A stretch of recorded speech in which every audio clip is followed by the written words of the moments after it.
National sports day సందర్భంగా కర్నూలు జిల్లా స్థానిక స్పోర్ట్స్ అథారిటీ అవుట్డోర్ స్టేడియంలో అంతర్ పాఠశాలల టైక్వాండో పోటీలను ఆంధ్రప్రదేశ్ రగ్బీ అసోసియేషన్ ప్రధాన కార్యదర్శి రామాంజనేయులు ప్రారంభించారు.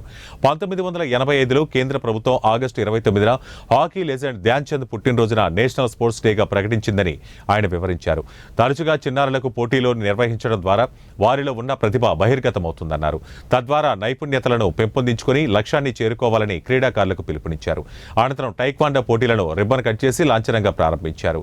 కార్యక్రమంలో జిల్లా హాకీ అసోసియేషన్ ప్రధాన కార్యదర్శి దాసర సుధీర్, జిల్లా తైక్వాండో అసోసియేషన్ సంయుక్త కార్యదర్శి టి వెంకటేశ్వర్లు, సాయి తైక్వాండో కోచ్లు తదితరులు పాల్గొన్నారు. సాయి హాస్టల్ అనేది మన కర్నూలులో ఉంది. దాదాపుగా ఈ రాయలసీమలో ఎక్కడ లేదు. ఇది స్పోర్ట్స్ అథారిటీ ఆఫ్ ఇండియా ఆధ్వర్యంలో మన కర్నూలు సెంటర్ నడుస్తుంది. గవర్నమెంట్ స్కూళ్ళల్లో ఉన్నారు. ఇది కార్పొరేట్ గవర్నమెంట్ గా ప్రతిపాదనంగా మీకు ఈరోజు పథకాలు వస్తాయి.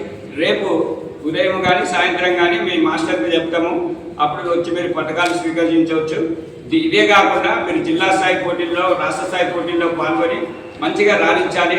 మీ కోచ్లు చెప్తున్నట్టు వినాలి. ప్రతిరోజు స్కూల్కు ముందు, స్కూల్ తర్వాత మీరు ప్రాక్టీస్ చేసి రాణించాలని మనస్ఫూర్తిగా కోరుతూ సెలవు తీసుకుంటున్నాను. అధికారి